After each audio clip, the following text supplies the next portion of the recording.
to the Off Script Podcast. I am your host, Will May. And I am Ashley, and today we are talking about Spring Market Playbook. Yeah, so the 5 plays to win this spring and to not find yourself in the minutia of agents that are being busy but maybe not productive. So we're going to talk about 5 different things that you can focus on this spring to truly succeed and to be able to find success this spring. Cool? Get into it. Cool. Let's talk about where we're at in the market right now. What are you feeling, Ash? I am feeling a pickup, actually. It's starting to pick up, which I'm loving on the listing side, activity-wise. Yep. I'm starting to see more showing activity on listings. I'm starting to see on lower price points specifically, buyers start to make quicker decisions than what they were probably the last few months. So I'm starting to see a little bit more movement happening in the market. Yeah. Inventory is extremely low. Yes. Especially in the existing world. And we just ran new construction numbers. And everything seems to be moving in the new construction space too, besides one price point, which was $500,000 to $600,000. Interesting, right? That's not something I've ever seen, but it was between, and that's probably a psychological thing of a price point or a monthly payment threshold that kind of makes it a little bit more challenging for people moving up.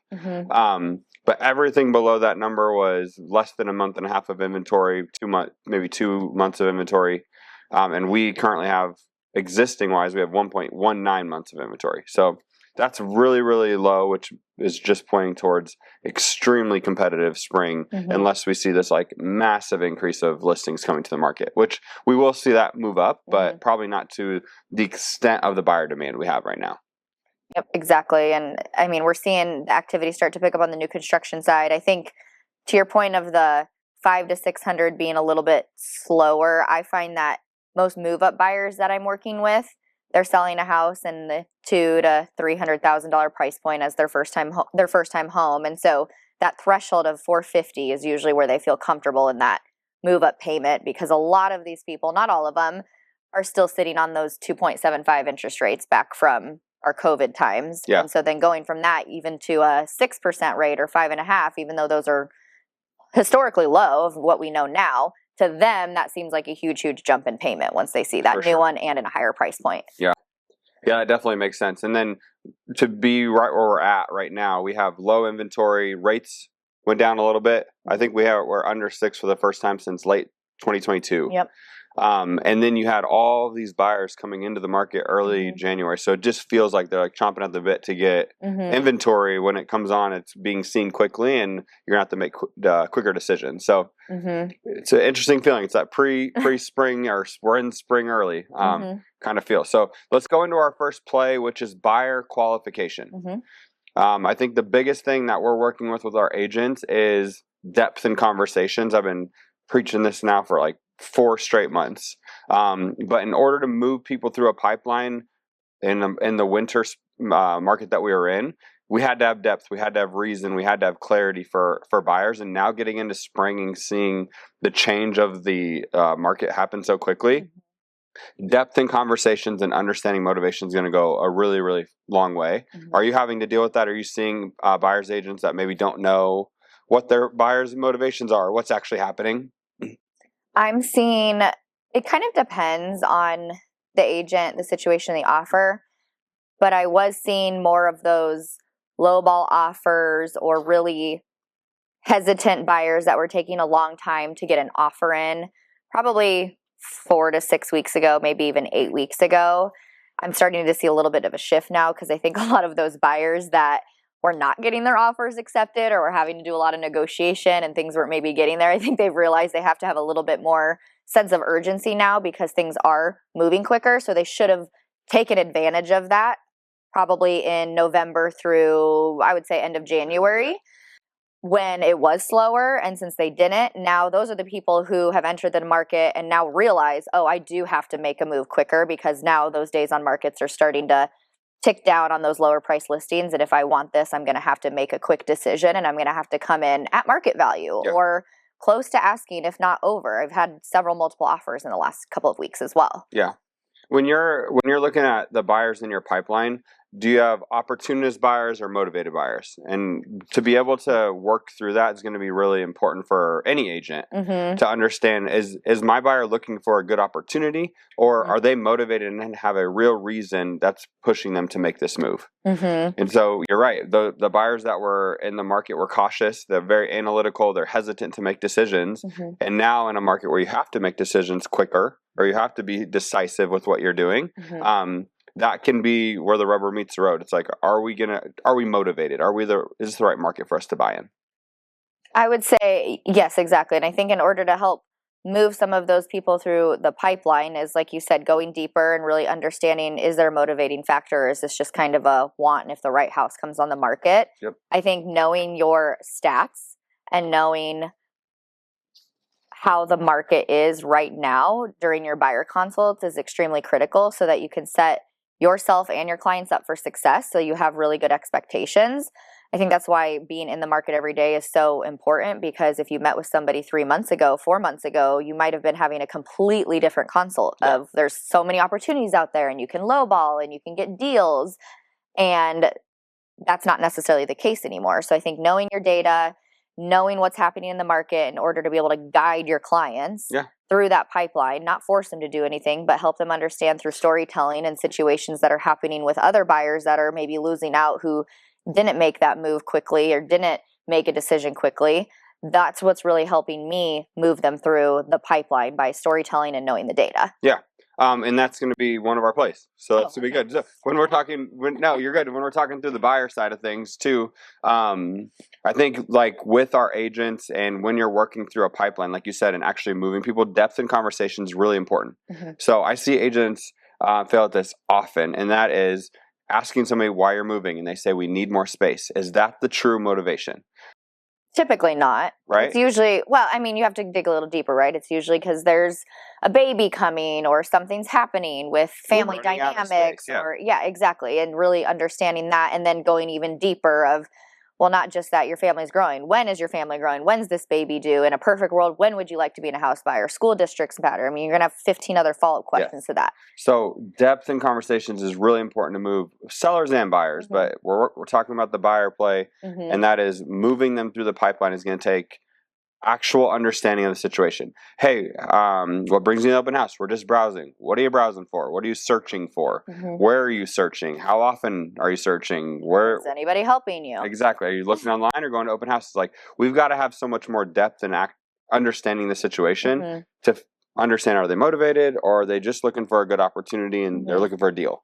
Yeah, I'm not seeing, I guess, what I would call layup buyers, where you pick them up and they're ready to write an offer. I think there's a lot more need for follow-up right now. I always say the fortune's in the follow-up. That's definitely what you have to do right now in this market with buyers, is because they are more hesitant, and be able to guide them, encourage them, check in with them frequently, see if anything's changed. They're not just going to meet you at an open house and likely write an offer on it tomorrow. They're usually just entering, and there's going to be a lot of follow-up. So I think the agents winning right now are those that are really, really good at follow-up. And like I said already, knowing their data and being able to guide them on how to make a good decision and going deep with those questions. And if you have opportunist buyers, like, now is probably not the best time. I mean, if something comes up that's a random listed high or sitting on the market for quite a while, come back in summer. After summer, we'll figure this out, see if there's something on the market. But right now, it's going to be more about competition. Okay, play number 2, listing preparation. Right up your alley. It's your thing, right?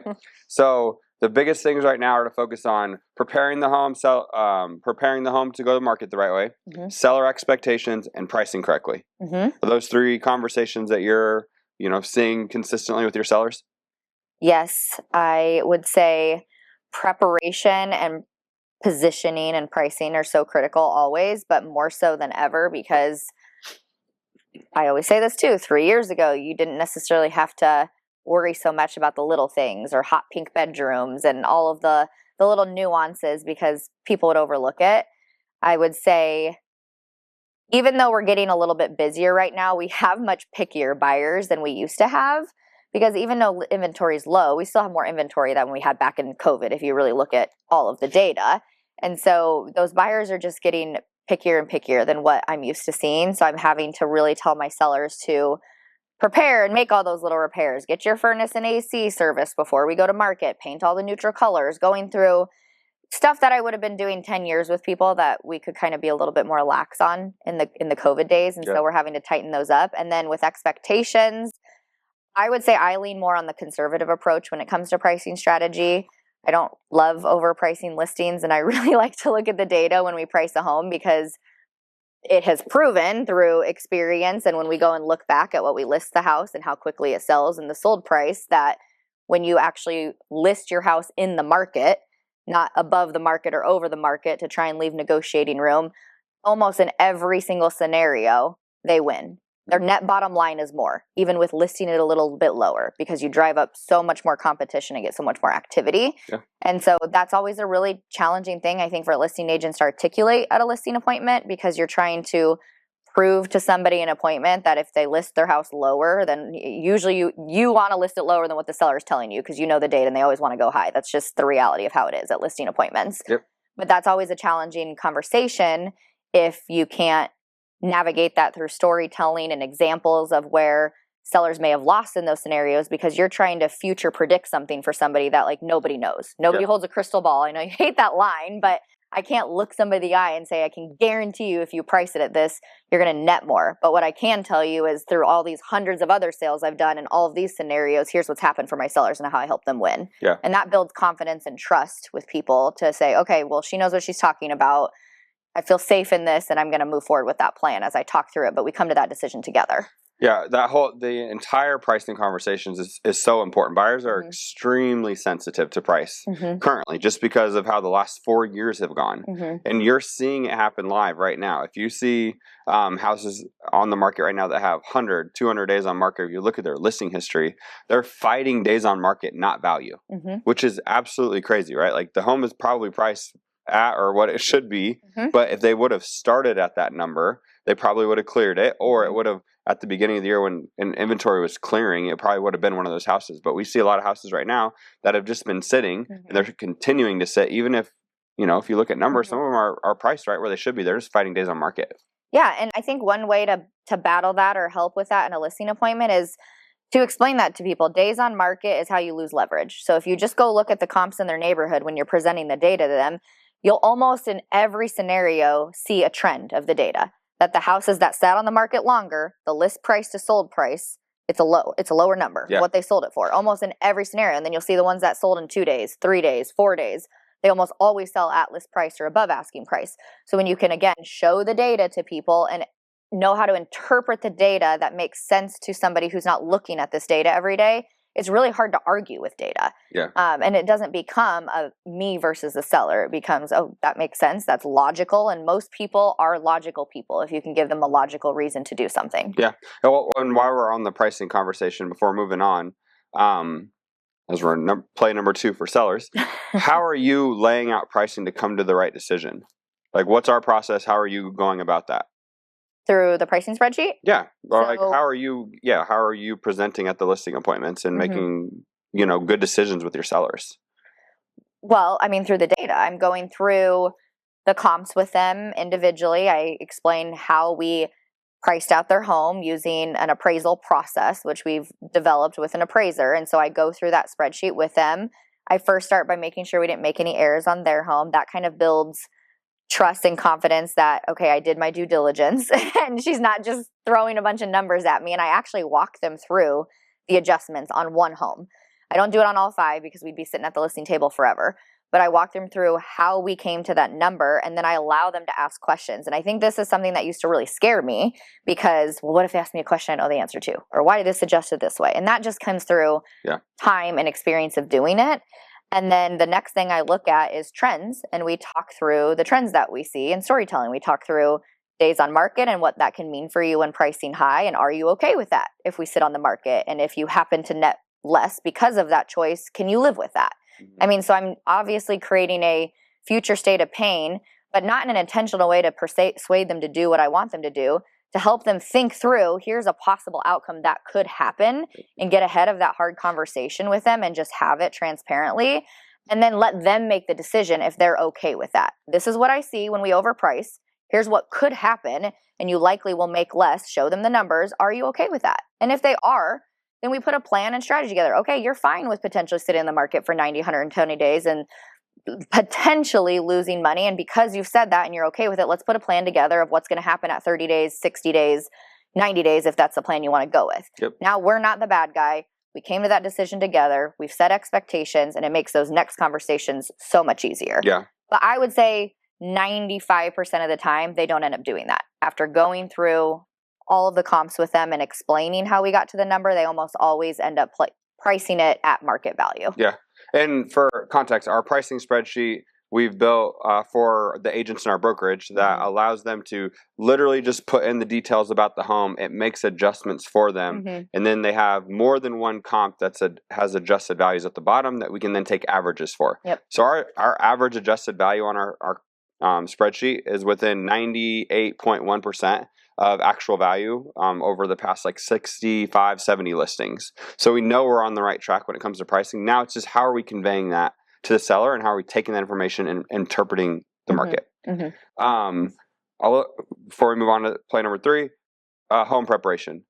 How important is that right now? Are you seeing it be less important with lower inventory, or what's the story there? I still think it's important. I think it still is going to give the seller leverage by getting it pre-inspected, having the routine maintenance stuff done.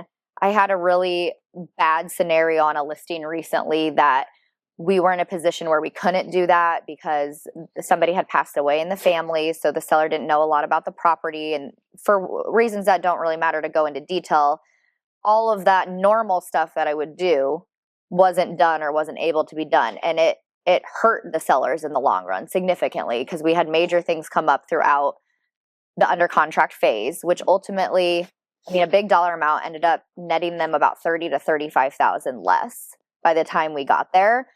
We ended on a really good place because it wasn't something that was in my control and I communicated through that. But that's just a perfect example of not having it pre-inspected, prepping it appropriately, doing your due diligence when you're able to is really going to set a seller up where they lose leverage in the negotiation. At the end of the day, like my job is to make sure we have the most leverage when we go to the market. Having it pre-inspected, knowing everything that's going on with that property, what hiccups we're going to come across, what objections I'm going to hear from buyers. I really sit down and try and look at it from the buyer's eyes at that listing. If this water heater is 25 years old and it's on its last leg, like we probably should replace it before we go to market now. Yeah. 4 years ago, no. And that was just an example because it happened on my last listing and we ended up getting 4 offers. But like knowing a strategy and being able to work through all those things with your seller, that preparation is so important. Another big one right now is buyers and sellers are terrified of HVACs. They just are. My last 3 listings are like, they're afraid of the age of it. So talk to your sellers about that. Let's offer home warranty or let's do whatever that is. Like have a strategy in place for all of the preparation before going to market and be able to know everything about your listing. So when you're asked those questions, you can answer quickly to buyer agents because you lose momentum if you don't have the answers for the buyer agents. They just move on to the next listing. Yep, very true. Okay, we're going to move on to play number 3. Okay. So market education. So we have buyer preparation, which is our buyer, I'm going back, sorry.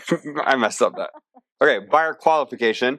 So qualifying buyers, making sure they're motivated and ready. Number 2, listing preparation. Number 3, market education.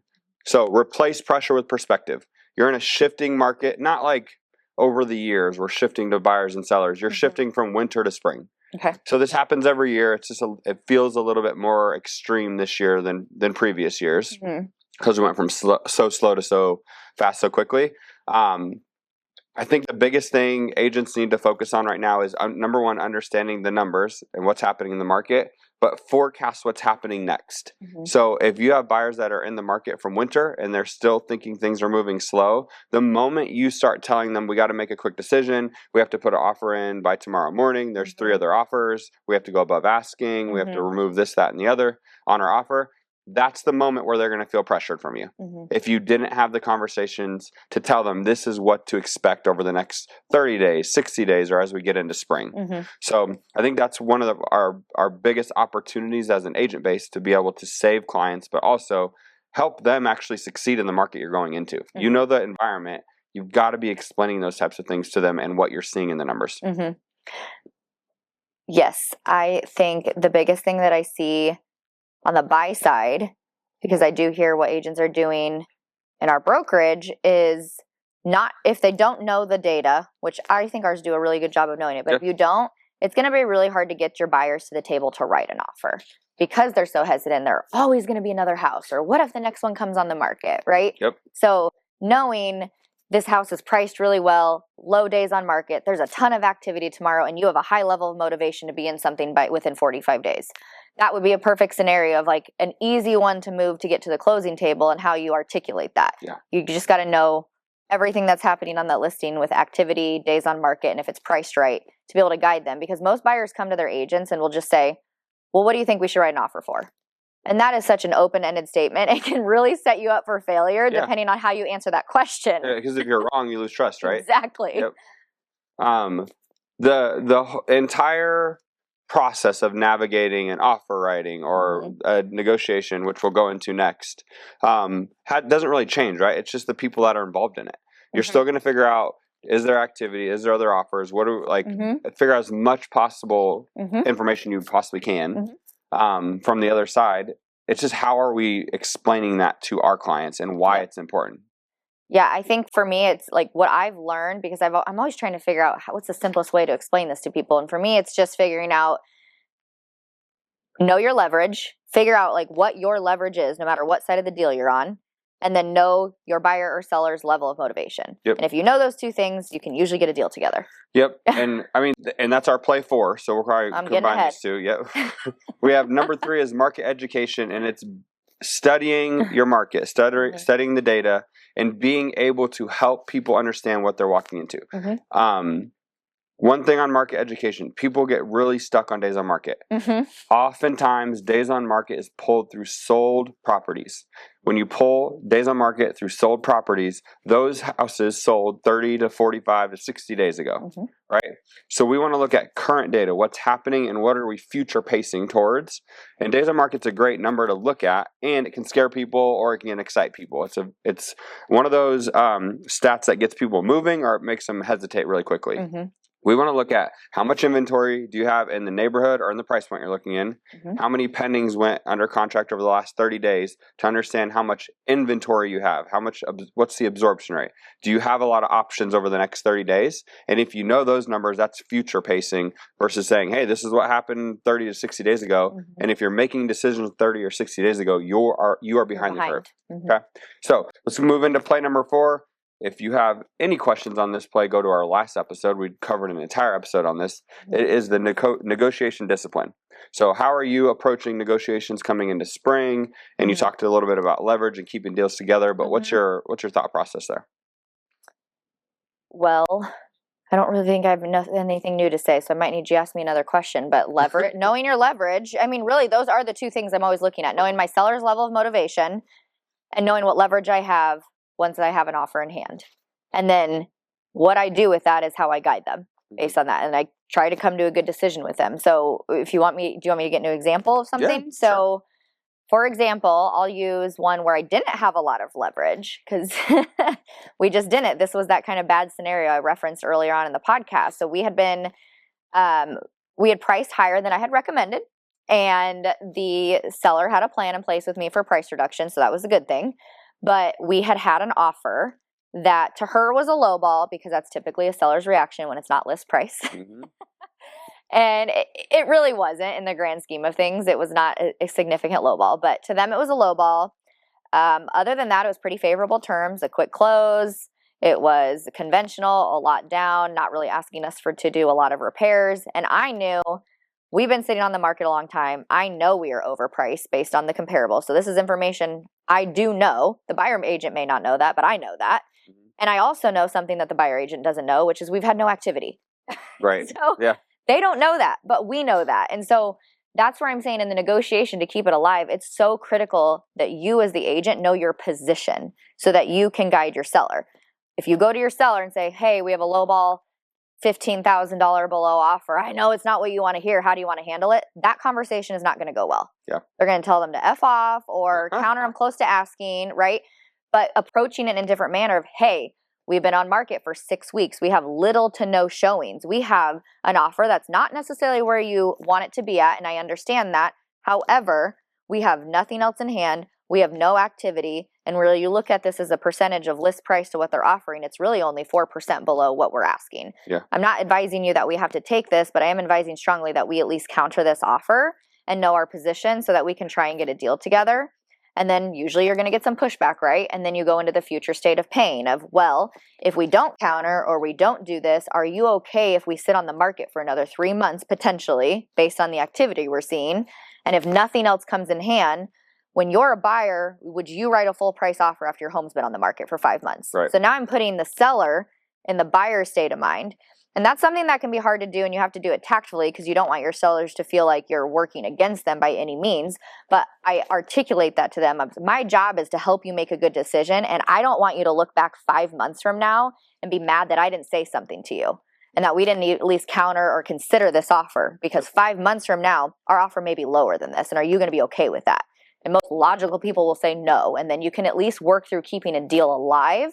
That deal ultimately did end up coming together, but there's been so many scenarios where I've had sellers say, I don't even want to counter. Yep. And the ones that don't even want to counter, it's so interesting is, too, in the last couple of months, we've talked about this in our brokerage, we were so far off. No way in heck did they think we were going to get a deal together. And ultimately, those buyers ended up coming up only $5,000 under asking. So that's why I always tell sellers, you should always counter an offer, even if it's a low ball, because you never know what's going to happen, and you don't know the level of motivation of that buyer. They're just testing you. Yeah, really well said. And 2 things in there. Number one, go back to the agent with the same type of attitude, right? Like, get us an offer, get us something. Let's keep this going. Let's move towards something, because it creates leverage for you on either side, and it keeps something together.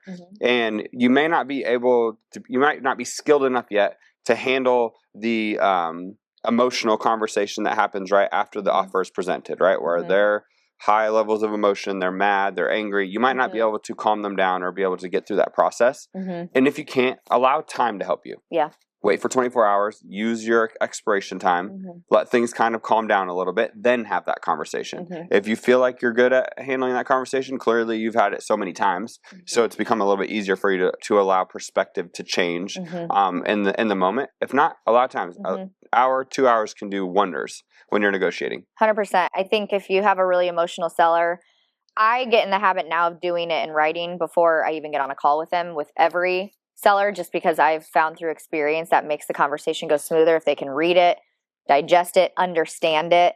Because when you're talking numbers and data and future state of pain, like, they're already in an emotional rush if that's not an offer they want to hear. And so in a 20-minute conversation, it's like going to the doctor's office. They hear you, but they're not fully listening, and they hear what they want to hear because their brain is taken over by emotion. That's right. So I write it all down. I spell out the offer. And then I spell out in writing in an email to them, like, here's what this means for you. If we don't counter, here's what this could mean for you. Here's my recommendations. Let's hop on a call and talk about it. And usually 3, 4, 5 hours has passed, or whatever that is, where they've been able to calm their emotions a little bit and at least be in a headspace where they've had a chance to digest everything and then talk in a more clear headspace. So that's kind of a trick, if you will, that has really helped me. It's more time consuming 100% because you have to write this all out, but it makes the conversations so much easier. And I would say, like, I probably keep 99% of deals together. If there's an offer in hand, we get deals together. Yeah. And so it's a little bit more effort and it takes a little bit more time, but we're going to get that deal together. That's right. Good. Okay. And our final play, which is protect your time, which might be the most important one, to protect your time, especially come spring. We're going to have so much more energy in the market. So many more activities are going to be happening, and the agents that are winning are going to be focused on the right things and going to be prepping their clients for what's coming as well. But we've got to be able to find a way to protect our time. One thing that I think is really important is that pipelines are built in the winter and in January and February for spring. If you're an agent hopping into the market right now, expect it's going to be chaotic. It's going to be like, I'm running all over the place trying to help whatever person's in front of me. But pipelines are truly built during the winter for spring. Right now, your pipelines in the winter that were built it's time to convert them.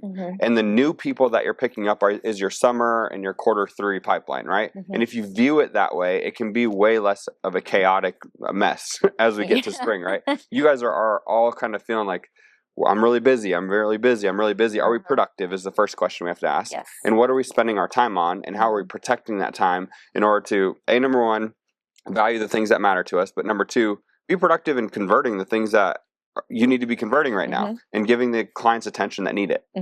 So I think that's extremely important going into spring. I do too.